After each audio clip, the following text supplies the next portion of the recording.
Bonjour à tous, soyez les bienvenus sur Monaco Info. Nous sommes à la veille de l'étude et du vote du budget primitif. À cette occasion, le président du Conseil national nous accorde un entretien. Laurent Nouvion, bonjour. Bonjour Vanessa. Merci de nous accorder cet entretien à nouveau. Merci à vous et merci à toute l'équipe. Alors tout d'abord, comme d'habitude, état des lieux. Nous sommes ici en plein cœur du Métropole Shopping Center, un endroit que vous avez particulièrement choisi pour finalement profiter de cette ambiance festive. Oui, c'est le début des fêtes de Noël avec les ouvertures le dimanche. Et je crois que le Métropole est un symbole d'une réussite privée dans le cœur de Monaco et nous espérons qu'un jour on pourra faire la même chose à une autre échelle au centre commercial à Fontvieille par exemple. Alors si vous le voulez bien Monsieur le Président, nous allons commencer tout de suite dans le vif du sujet en parlant évidemment du budget primitif. Quelle est la tendance de ce budget? Pouvez-vous nous en dresser un portrait? Oui, un portrait, c'est un budget qui pour la 4e année est en excédent, un budget qui est près de l'ordre de 1,150 milliard de dépenses et de recettes, et qui est en excédent et qui nous a été présenté en excédent par le gouvernement. C'est un budget qui a été extrêmement travaillé de façon remarquable par Marc Burini, président de la Commission des Finances, qui a encore fait un rapport tout à fait pointu et plein de nuances et plein d'analyses extrêmement bien fouillées. C'est un budget aussi qui, comme nous l'avons demandé pendant la campagne électorale et dans le cadre de notre projet politique, consacre enfin maintenant presque un tiers à des dépenses d'équipement, partagées un peu entre l'investissement foncier, des achats fonciers et puis des dépenses d'équipement, pas uniquement domaniaux, des équipements publics et autres, ce qui est très important. Pour nous, ça faisait partie d'un de nos engagements de campagne essentiels et aussi un élément que nous trouvons essentiel qui consiste à également demander au gouvernement d'entretenir les ouvrages existants. Parce qu'il n'y a pas que des grands travaux à faire, mais il faut aussi entretenir ce qui fait notre quotidien dans les quartiers et dans notre habitat à tous. Par exemple, nous avons attiré l'attention du gouvernement sur l'échangeur Saint-Dévote qui n'est pas à la hauteur et qui doit faire l'objet d'une rénovation accélérée, outre la galerie piétonne en sortant de la gare, ce qui est important. Voilà. Alors vous le disiez à l'instant, dans quelques minutes, nous allons écouter le président de la Commission des Finances, également rapporteur Marc Burini. Mais quel est finalement l'état d'esprit du Conseil national à la veille de ces débats budgétaires? C'est un état d'esprit constructif dans le cadre de nos engagements, de notre projet politique, parce que c'est un budget qui manifestement reflète la bonne santé de notre économie, avec une croissance exceptionnelle, avec de la création d'emplois, un pays qui, je le rappelle, nous sommes en plein emploi et nous avons créé encore cette année près de entre 500 et 800 emplois, ce qui est exceptionnel dans le contexte européen et dans le contexte des pays qui nous entourent. Bien entendu, nous restons vigilants et nous voulons aussi que ce budget qui reflète la bonne économie et la bonne santé de l'économie puisse également aider à mettre en place des réserves. Mais je crois que vous allez m'en poser quelques questions tout à l'heure. J'aimerais que l'on nous voit présent, Monsieur le Président, à un volet logement. Y a-t-il une perspective claire? Y aura-t-il finalement assez de logements pour les Monégasques dans les années à venir? Oui, c'est un sujet clé, c'est un sujet constitutionnel, c'est un engagement de tous. C'est pour ça qu'il faut dépolitiser ce problème. Et je crois que chaque année, les habitudes des compatriotes, des familles changent et il faut entre 80 et 100 logements par an en fonction des analyses des uns ou des autres. Ça implique pour nous de la vision, de l'anticipation. Un projet de plus de 100 logements, c'est 5 ans de préparation, 5 ans de travail. Seul l'exécutif en a les clés, poussé par notre démarche et notre demande politique. C'est la raison pour laquelle nous souhaitons effectivement mettre en place, à partir de 2020, des livraisons de programmes domaniaux, puisque vous savez qu'à partir de 2020, il n'y a plus de livraison, en tous les cas aujourd'hui programmée. Et ça, c'est un engagement sans faille de la majorité. Justement, un mot peut-être sur les projets Stella, Ida. Quelle est finalement la position de la majorité? Oui, alors c'est pas tout à fait... Il y a 3 choses en fait. Sur Ida, c'est un cas pratique de réurbanisation d'un quartier, près d'1 hectare en pleine condamine. Sur le principe, tout le monde est d'accord. Nous avons été proactifs sur ce sujet, tout le monde le sait. Maintenant, il nous manque des éléments concrets en matière d'abord de coûts, même si le gouvernement nous a donné une fourchette dans le cadre des grands travaux, de la réunion des grands travaux du 5 novembre dernier. Donc des coûts, des éléments techniques qui nous manquent, y compris le bureau d'études, parce que c'est très difficile, et également un phasage. Ça concerne, comme vous le savez, près de 80 personnes qui ont des propriétés aujourd'hui, autour d'Ida. Ça concerne aussi les cèdres, les mélèzes, les propriétés alentours, l'ensemble du tréfonds. Donc on ne peut pas se prononcer à la légère et je pense que d'ici 10 ou 12 mois, nous aurons suffisamment d'éléments probants et importants, si la volonté politique du gouvernement s'accompagne avec la nôtre, pour qu'on puisse engager un processus en pleine concertation avec, bien entendu, nos compatriotes qui vivent et qui profitent de ce quartier, y compris des voisins autour de ce quartier. Donc c'est pas simple, c'est pas simple. Après, sur Stella, nous avons choisi, dans un arbitrage qui nous a été proposé par le gouvernement, oui à l'école, oui à l'achat du socle pour l'école et pour les bureaux, pour près de 100 millions d'euros. Alors, 50 pour l'école et presque 45 pour les bureaux, près de 1600 mètres carrés de bureaux qui, selon nous, devraient être achetés par le fonds de réserve. C'est un investissement rentable. En revanche, nous avons décliné l'offre du gouvernement pour l'achat de 25 appartements pour près de 88 millions d'euros sur la partie haute de Stella qui nous paraissait excessif et surtout avec des appartements qui ne correspondaient pas en fait aux besoins de nos compatriotes puisque ça excluait un petit peu les personnes âgées et les plus jeunes, les familles avec des enfants et donc nous assumons cette décision et en contrepartie, nous avons demandé au gouvernement 2 opérations supplémentaires, une à Saint-Roman et une autre que j'ai moi-même suggérée boulevard de Belgique. Nous attendons que le gouvernement nous réponde dans le cadre de la réponse au rapport, l'excellent rapport de Marc Burini par l'intermédiaire du ministre d'État. Troisième point important et qui est un tout avec l'ensemble de notre démarche sur le logement, outre le fonds de mobilité, nous avons une réunion au début d'année prochaine avec le gouvernement sur ce sujet et M. Kuki, sur lequel nous avons beaucoup d'idées. Troisième élément important, la rénovation, l'accélération de la rénovation des appartements du secteur protégé 1235, puisque comme nous avons demandé une accélération également des préemptions de l'État depuis 2 ans, et là le gouvernement nous a étalé dans notre sens, ce dont nous nous réjouissons, ce sont des achats fonciers dans le cadre de remembrement. Il y a aujourd'hui presque entre 90 à 100 appartements du secteur protégé qu'il faut rénover. Et les 2,2 millions consacrés au budget ne nous suffisent pas et que nous voulons aller plus vite puisqu'il y a une demande, d'abord de nos compatriotes, bien entendu, et ensuite, comme vous le savez, des enfants du pays. Donc ça nous paraît également un élément sur lequel nous allons beaucoup appuyer notre démarche et nos demandes. Monsieur le Président, nous allons nous interrompre quelques instants pour découvrir la vie parlementaire et regagner le grand hémicycle où nous attendent les différents rapporteurs, suivis des expressions libres. Et nous nous retrouvons pour la suite et la fin de cette émission.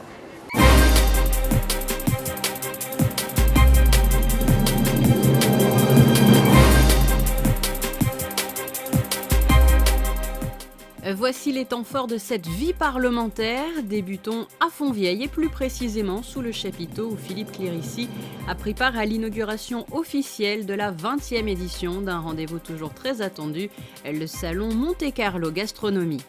Dimanche 29 novembre, quelques heures avant le lancement officiel de la grande conférence climat à la COP21 à Paris, une marche en faveur du climat était organisée par la Fondation Prince Albert II au départ de la place du Palais, en présence de leurs Altesses Sérénissimes, le Prince Albert II et la Princesse Charlène, ainsi que de leurs enfants, le Prince héréditaire Jacques et la Princesse Gabriella. Le président du Conseil national, Laurent Nouvion, a participé à cette marche. Laurent Nouvion qui participait 24 heures plus tard au 70e anniversaire du Conseil économique et social, en présence également du souverain, du ministre d'État et de l'ensemble des acteurs économiques et sociaux de la principauté. À cette occasion, André Garino a dressé un exposé des 70 ans de travaux de cette institution. Composé de 36 membres issus de la société civile, le CES a pour mission de remettre un avis sur les questions d'ordre social, financier, commercial et environnemental relatives à la vie économique du pays. Autre rendez-vous marquant de cette première semaine du mois de décembre, le Salon philatélique international Monacophile 2015. Daniel Bohéry a pris part au cocktail de lancement de cette nouvelle édition où l'on peut découvrir des timbres rares, des documents philatéliques et une collection polaire cette année.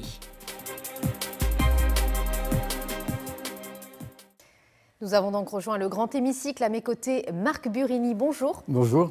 Vous êtes le rapporteur du projet de loi fixant le budget général primitif de l'État. Tout d'abord, quels sont les grands chiffres de ce budget primitif? Pour le 4e budget consécutif, on a un excédent qui est présenté de 5,8 millions d'euros. Alors les grandes masses, on a 1,143 milliard d'euros en recettes budgétées, c'est-à-dire une augmentation de 7,7% par rapport au budget primitif 2015. De l'autre côté, on a 1,137 milliard d'euros en dépenses, soit 7,4% par rapport à l'année dernière.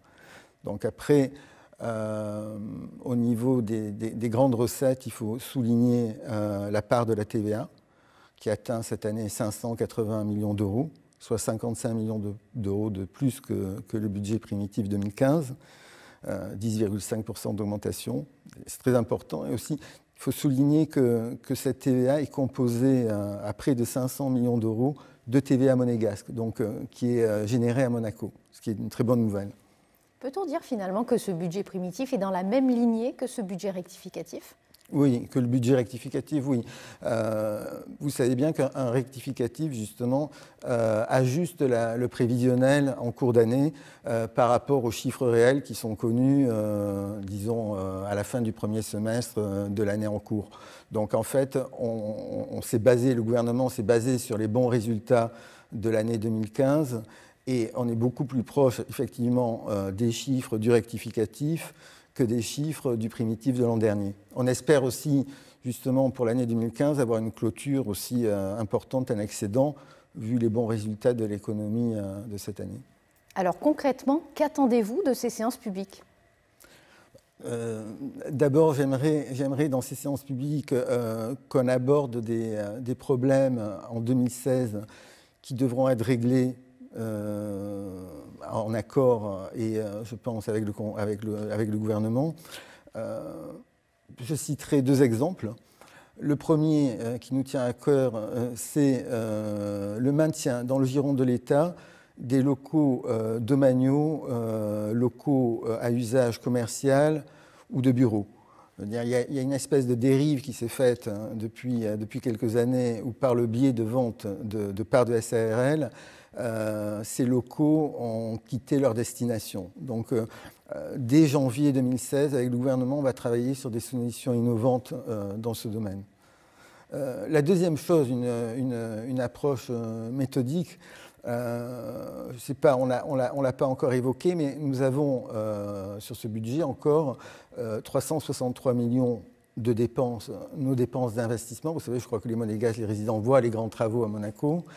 On a aussi un triennal, c'est-à-dire un programme qui est présenté sur 3 ans, mais dont les opérations peuvent se dérouler sur plusieurs années, qui est de 4,2 milliards d'euros. Je crois qu'il faut absolument que le Conseil national et le gouvernement se voient plus d'une fois par an pour discuter de ces grands enjeux pour l'avenir de Monaco, de ces grands travaux. Donc c'est quelque chose qu'on proposera aussi. Marc Burini, merci pour cet éclairage. Je vous propose à présent de découvrir les expressions libres.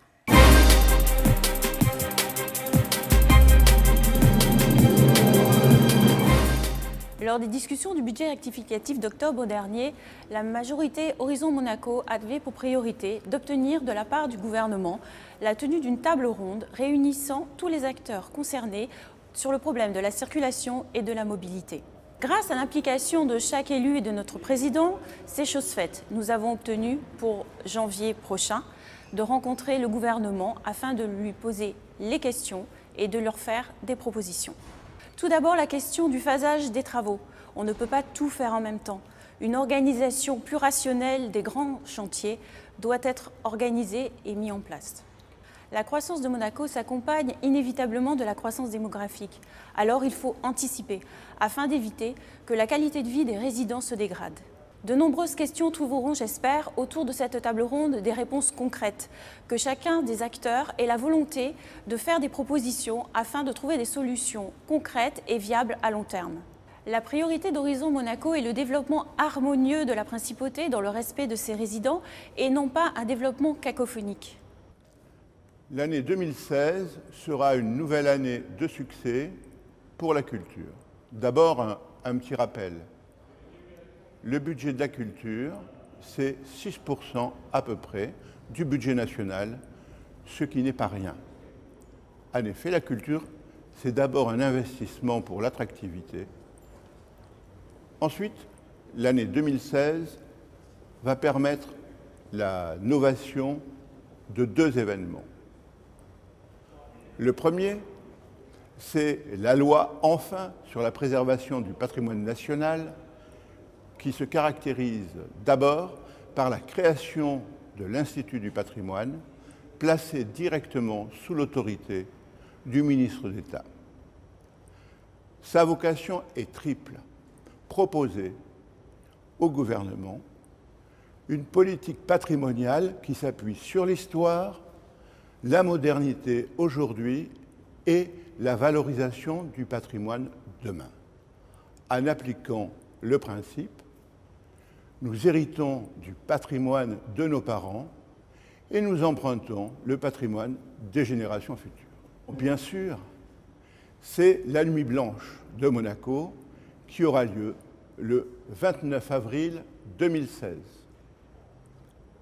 La direction artistique a été confiée à Jörg Heiser, un directeur artistique de renommée internationale, qui va d'ailleurs présenter dès cette semaine à la Commission culture du Conseil national le pré-projet de cette Nuit blanche. L'objectif, c'est de faire venir à Monaco des gens nouveaux. Et puis, il y a un troisième point que je voudrais dire, c'est un tout petit retour en arrière, car on a toujours l'habitude de parler des trains qui n'arrivent pas à l'heure et pas des succès.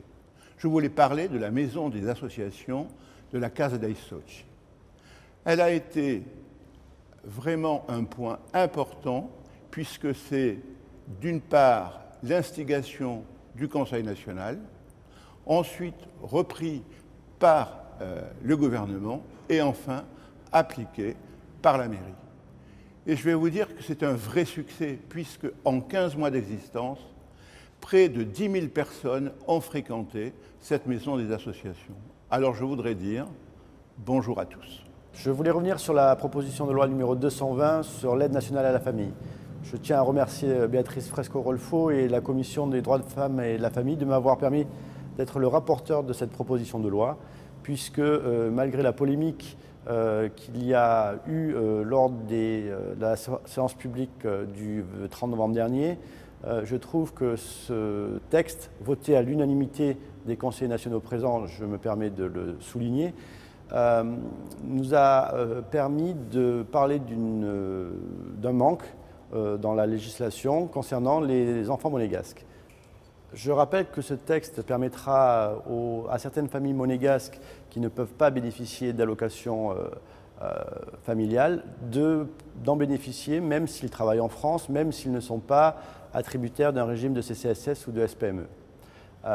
Et puis, je rappelle également, et c'est important, que le Conseil national est dans son rôle de co-législateur et que désormais il appartiendra au gouvernement de fixer les règles par ordonnance souveraine ou dans le texte qui nous reviendra dans 6 mois sur les conditions de revenus. Je persiste à dire qu'aucun plafond n'est nécessaire dans cette proposition de loi et je rappelle enfin que polémiquer quand il s'agit de nos compatriotes est quelque chose qui me semble un peu léger. Mes chers compatriotes, je voudrais faire avec vous un point sur la situation du logement. Comme vous le savez, à notre arrivée en 2013, après la livraison de l'opération Odéon, rien n'était prévu et donc nous sommes partis quasiment de zéro. Dès le début de la mandature, nous avons voulu agir rapidement et obtenir du gouvernement une première opération que vous connaissez tous maintenant. Il s'agit de l'opération Langelin, qui sera livrée fin 2017 et qui offrira à peu près 130 logements. Évidemment, ceci ne suffit pas. Nous avons donc relancé également le projet Testimonio 2, qui permettra à horizon 2020 de livrer 200-230 logements. Mais entre-temps, malheureusement, comme vous le savez, les opérations d'importance prennent du temps. Il faut 4 à 5 ans entre le moment où elles sont décidées et le moment où vous pouvez occuper ces appartements. Et donc, nous avons pris l'initiative de demander au gouvernement des opérations plus petites, les fameuses opérations intermédiaires, de manière à pouvoir, dans cet intervalle, proposer des appartements à nos compatriotes qui en ont besoin. On le sait tous, la situation du logement n'est pas stabilisée. Sur les opérations intermédiaires, qu'en est-il bien? Une est déjà décidée et je pourrais dire qu'elle est dans les tuyaux. Il s'agit d'une opération qui se situe à Saint-Roman. C'est la Villa del Sol qui permettra, aux alentours de 2017, fin 2017, de pouvoir livrer une trentaine de logements.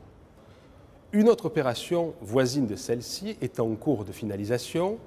Elle permettra à peu près le même nombre de logements courant 2018.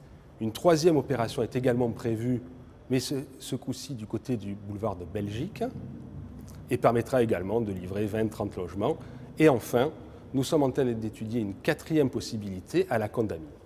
Toutes ces opérations permettant de livrer à peu près 80 appartements. À côté du nombre, parce que vous savez, la quantité compte évidemment, mais la qualité également. Nous nous sommes attachés à une chose que nous considérons comme essentielle, qui est de pouvoir vous proposer des appartements qui correspondent à vos vrais besoins, c'est-à-dire avec des chambres d'une bonne dimension, des cuisines dans lesquelles on peut vivre, des couloirs qui ne sont pas gigantesques, des chambres qui ne correspondent pas à des suites d'hôtels et des salles à manger dans lesquelles on mange. De manière à ce que le loyer que vous payez correspondait à ce dont vous avez réellement besoin et non pas du superflu inutile. C'est pour cela que nous sommes mis d'accord avec le gouvernement pour pouvoir voir avec lui une modification de la façon de construire les appartements. Cet nouvel état d'esprit sera particulièrement visible à l'Angelin, mais encore plus aux opérations suivantes, puisque petit à petit, on peut affiner les choses. Donc non seulement il y a le côté quantitatif qui compte, mais il y a également le côté qualitatif. Concernant l'opération IDA et concernant l'opération Stella, eh bien, je vous invite à suivre les séances du budget qui vous permettront de voir que sur ces sujets aussi, la majorité avance. Merci.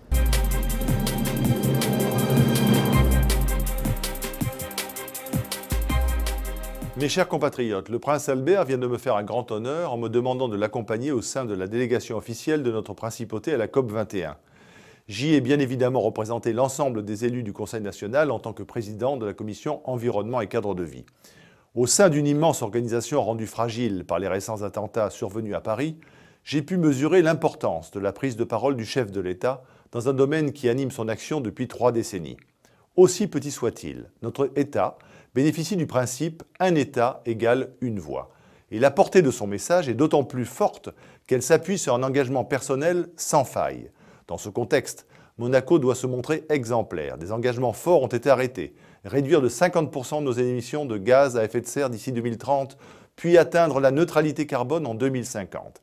Cette ambition doit être soutenue par toute la population. Sa mise en œuvre sera certainement difficile et contraignante, mais devra nous permettre de trouver des solutions techniques innovantes, notamment au niveau du choix du traitement de nos déchets. Tout le monde connaît la position d'Union monégasque sur ce point précis. Il ne faut plus incinérer, c'est-à-dire produire du CO2 en principauté, qui plus est à côté d'un nouveau collège et d'un nouvel hôpital. Le prince vient d'ailleurs de s'exprimer sur le sujet en disant, je le cite, qu'il faudrait peut-être faire autre chose que l'incinération. Le gouvernement devra montrer qu'il a bien entendu le message du souverain et faire tout son possible pour le faire triompher. Le groupe Union monégasque s'engage devant vous à se montrer intraitable sur ce sujet et je formule le vœu que dans un élan nécessaire, puisque s'agissant de l'intérêt général, les membres de la majorité nous rejoignent dans ce combat vital pour notre communauté.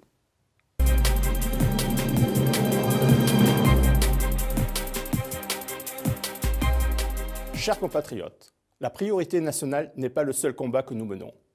Renaissance a déjà déposé 2 propositions de loi. La proposition numéro 210 relative à la réglementation du travail de nuit pour tous les salariés de la principauté. La proposition numéro 215 relative à la représentation des salariés au conseil d'administration. En 2016, Renaissance va déposer 3 nouvelles propositions. Une proposition de loi relative à l'avortement afin d'inscrire définitivement notre pays dans la modernité. Une proposition de loi relative au renforcement des sanctions pour le non-respect de la priorité nationale. Et une proposition de loi relative à l'encadrement du sport en principauté dans sa globalité. Ces propositions de loi répondent à notre volonté de servir au mieux nos compatriotes, ainsi que les valeurs que nous défendons. Éthique, équité et intérêt général. Renaissance vous remercie.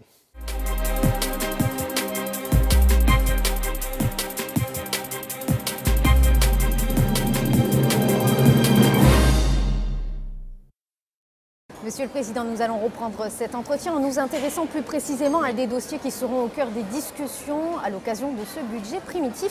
Dans un premier temps, j'aimerais que l'on parle du fonds de réserve constitutionnel. Alors, vous m'arrêtez si je me trompe, il s'agit en quelque sorte du bas de laine de la principauté qui s'élève aujourd'hui à 2 milliards d'euros. Vous avez quelques précisions à nous apporter à ce sujet? Oui, vous avez raison d'employer ce mot plein de bon sens de bas de laine. C'est à peu près 2,2 milliards d'euros. Ce fonds de réserve constitutionnel a été créé grâce à nos anciens dans les années 60 et il a accumulé les excédents budgétaires depuis toutes ces années. Et je crois qu'il est un outil essentiel au service des générations futures. D'abord, il garantit notre souveraineté, il garantit notre indépendance, puisque comme vous le savez, nous n'avons pas d'emprunt. Et donc, il donne une certaine latitude, une certaine souplesse, et il vient parfois au secours du budget de l'État pour un certain nombre d'investissements, notamment ceux rentables. Pour nous, il stagne depuis 5 ans, et nous voulons, étant donné que nous sommes à la 4e année d'excédent budgétaire de façon substantielle, nous voulons absolument que ce budget rectificatif soit abondé, c'est-à-dire que les excédents budgétaires constatés chaque année soient versés directement au fonds de réserve, sans faire des opérations d'écriture, de rachat ou autre. Il faut reprendre le principe de l'orthodoxie budgétaire. Je n'ai pas honte de dire que ce sont des réserves. Comme dans toute famille, comme dans tout patrimoine, il faut que l'État ait ses réserves sonnantes et trébuchantes en liquide. C'est très important. Même si nous demandons que le gouvernement puisse investir, on en a parlé tout à l'heure, notamment en matière foncière, pour remembrer un certain nombre de quartiers. Et en plus, je crois que ce fonds, maintenant, nécessite, mais ça a été une demande dans le cadre des dernières élections et de la dernière campagne, nécessite, selon nous, une équipe dédiée qui soit véritablement, totalement tournée à la gestion de ce fonds et à la gestion de ses liquidités au profit de Monaco, d'autant plus que Monsieur le Conseil de gouvernement pour les finances connaît bien le sujet. Et je crois, quelque chose me dit que petit à petit, notre idée fait son chemin et que nous allons y arriver. Alors, le gouvernement ne va pas vraiment le dire comme ça, mais nous allons arriver, je pense, à un principe d'équipe dédié. Toujours dans le cadre de ce budget primitif, oui. Parlons à présent du plan d'investissement, du plan triennal d'investissement. Finalement, c'est un programme qui inscrit tous les différents projets d'investissement prévus en principauté. Est-ce qu'on peut l'expliquer plus en détail? Oui, ça concerne, si vous voulez, la section 7, mais c'est un plan, quand on vote par exemple le budget 2016, on vote en même temps le budget triennal 2016, 2017, 2018. Et sur ce plan triennal d'équipement, ça regroupe tous les grands investissements de la principauté sur les 7 ou 8 ans qui viennent. C'est-à-dire qu'aujourd'hui, ça porte sur près de 4,3 milliards, ce qui est absolument énorme. Et nous ne pouvons pas faire l'économie d'une réflexion, d'un débat sur les moyens de financement, puisqu'aujourd'hui nous nous autofinançons par l'intermédiaire du budget d'État et parfois en utilisant le fonds de réserve, ce qui n'est pas très orthodoxe, que je vous ai dit tout à l'heure. Et bien que nous n'ayons pas de dette, ce que nous faisons parfois, c'est que nous vendons des terrains qui appartiennent à l'État pour faire des opérations où l'État conserve une partie des constructions dessus, mais quand on vend, on s'appauvrit. Et c'est une opération unique. Une fois que le terrain est vendu, on ne le maîtrise plus. Et je crois que là-dessus, nous sommes, nous, dans la majorité, très attachés à la maîtrise de notre capital pour le futur et notamment de nos terrains publics. Je crois que ça n'a pas de prix. Ça n'a pas de prix pour les générations qui viennent. Justement, dans ce plan triennal d'investissement, on y retrouve, j'imagine, des écritures concernant l'extension en mer. Oui. Donc finalement, est-ce qu'on peut revenir sur la position du Conseil national concernant l'extension en mer? Oui, l'extension en mer est un projet semi-privé, c'est un quartier semi-privé à l'extension du Larvoto, tout le monde le sait, voulu par la plus haute autorité, qui a toujours été soutenu dans son principe par la majorité. Ce principe, bien qu'ayant soutenu effectivement cette demande, bien entendu, nous sommes dans le cadre de l'accord de volonté, puisqu'il faut une loi de désaffectation. Et dans le cadre de cette loi, nous allons nous atteler à 2 choses essentielles. La première, c'est d'obtenir des contreparties politiques et donc sociales, et donc domaniales, entre autres, très substantielles dans les 6 mois qui viennent,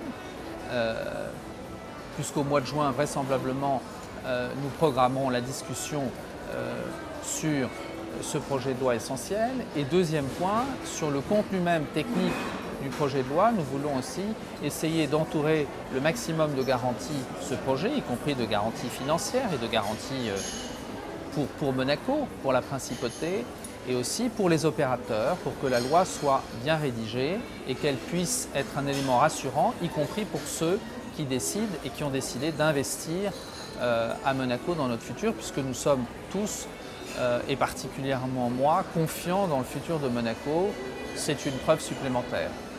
Évidemment, dans ce projet d'extension en mer seront prévus divers locaux commerciaux domaniaux. Oui. Est-ce que je peux vous demander comment sont-elles, finalement, ces surfaces sont-elles gérées en principauté? Alors, c'est une idée qui a germé dans notre esprit depuis 2 ans et demi, 3 ans. Et notamment, je dois rendre hommage à Marc Burini, qui est pilote sur ce sujet-là, avec Monsieur Croesi, délégué à la priorité nationale. Nous avons un problème concernant les locaux commerciaux domaniaux qui, comme vous le savez, font l'objet de loyers modérés, mais qui ne donnent pas droit à la propriété commerciale.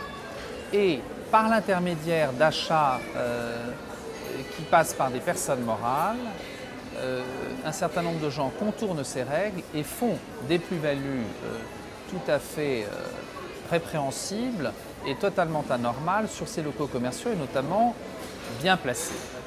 Et nous voulons que l'État conserve la maîtrise des murs qui lui appartiennent par l'intermédiaire d'un système sur lequel nous avons réfléchi et sur lequel sont prévues un certain nombre de réunions avec le gouvernement pour garantir dans les années qui viennent, un peu sur le principe du CHC, mais pour les locaux commerciaux, pour garantir que les compatriotes qui veulent être commerçants et qui veulent ne pas travailler, soit dans la fonction publique, soit au sein de la SBM, soit au sein des structures qui dépendent directement ou indirectement de l'État, puissent travailler, s'épanouir et gagner leur vie à Monaco dans le cadre de ces locaux qui dépendent de l'État. Ça aussi, c'est la priorité nationale et ça aussi, nous sommes dans le cœur de notre engagement, de notre projet politique. Tout autre sujet, Monsieur le Président, la dernière fois que nous nous sommes vus, vous aviez longuement évoqué la sécurité en principauté. Je crois qu'un projet de loi est sur votre table sur la sécurité nationale. Un projet de loi nous est parvenu le 27 novembre dernier sur la sécurité intérieure, qui est un projet de loi technique très important, étant donné en plus les affreux attentats qui ont eu lieu il y a maintenant 3 semaines en France et qui nous concernent tous. Mais je crois qu'au-delà de ce projet de loi auquel nous allons nous atteler très vite, début janvier, qui doit également protéger notre principauté, les résidents, les compatriotes, tous ceux qui viennent, les touristes aussi, mais également prendre en cause, et c'est ça qui est important, je dirais, la défense de la vie privée de chacun. Donc, la variable d'ajustement, nous allons la trouver, nous allons, je l'ai dit, nous y atteler très vite. Mais également, je crois que la sécurité à Monaco fait partie du pacte politique qui n'est pas négociable. C'est la priorité des priorités, encore plus aujourd'hui. Et le Conseil national, par ma voix, et je le dis au gouvernement et à la sûreté publique, trouvera toujours un partenaire attentif, solidaire, loyal, pour décider y compris de rajouter des équipements, de revoter un certain nombre de subsides importants dans les mois ou les années qui viennent, en fonction je dirais, d'une réflexion par rapport à nos moyens de sécurité à Monaco, parce que naturellement, on voit ce qui se passe en France et dans les pays attenants. Nous devons nous aussi engager une réflexion là-dessus. Le Conseil national a sa place et sera partenaire du gouvernement et de la sûreté publique, je tenais à le dire, et ça me paraît absolument essentiel, surtout avant ces fêtes de fin d'année. Et la sécurité de la principauté est essentiellement gérée par des fonctionnaires en principauté, ce qui m'amène tout naturellement à vous laisser la parole, Monsieur le Président. Oui, l'année dernière, comme on a fait une année budgétaire assez exceptionnelle, la majorité a demandé un coup de pouce pour l'ensemble des fonctionnaires qui font un travail remarquable et qui sont la colonne vertébrale de la principauté. On le voit tous les jours, partout on a affaire à ces gens dévoués partout dans le cadre de la fonction publique. Cette année, nous avons donc redemandé au gouvernement une double chose. Premièrement, que cette prime soit reconduite, mais qu'elle soit égal pour tous, c'est-à-dire beaucoup plus équitable. Nous verrons si le gouvernement nous a entendus ou pas dans la réponse du ministre. Et également, nous n'avons pas oublié le personnel hospitalier qui également, à sa façon, fait un travail remarquable. Et on sait combien c'est appréciable quand on a des soucis dans nos familles ou chez les gens qui nous entourent. Et donc je pense que là aussi le gouvernement pourra annoncer des choses positives et qui vont dans le bon sens parce qu'on a une deuxième année exceptionnelle sur le plan des recettes de l'État, ce dont je me réjouis. Monsieur le Président, nous arrivons au terme de cet entretien et au terme de cette année 2015. Oui. J'imagine que vous avez un message particulier à faire passer à l'approche de ces fêtes de fin d'année. Oui. J'ai deux messages. Le premier message est un message plus politique. Je pense que l'année 2016 sera l'année de la clarification sur le plan politique, la clarification de la scène politique. J'emploierai effectivement l'ensemble de ma fonction et de mes attributions pour renforcer le pacte majoritaire, pour renforcer les principes sur lesquels nous avons été élus, sur lesquels les monégasques nous ont fait confiance dans le cadre de notre projet, dans le cadre de notre loyauté aux uns et aux autres et dans le cadre des comptes que nous avons à rendre à nos compatriotes qui nous ont élus. C'est, je crois, le plus important. C'est la feuille de route, c'est ce qui doit nous donner de l'énergie tous les matins. En tous les cas, c'est mon cas.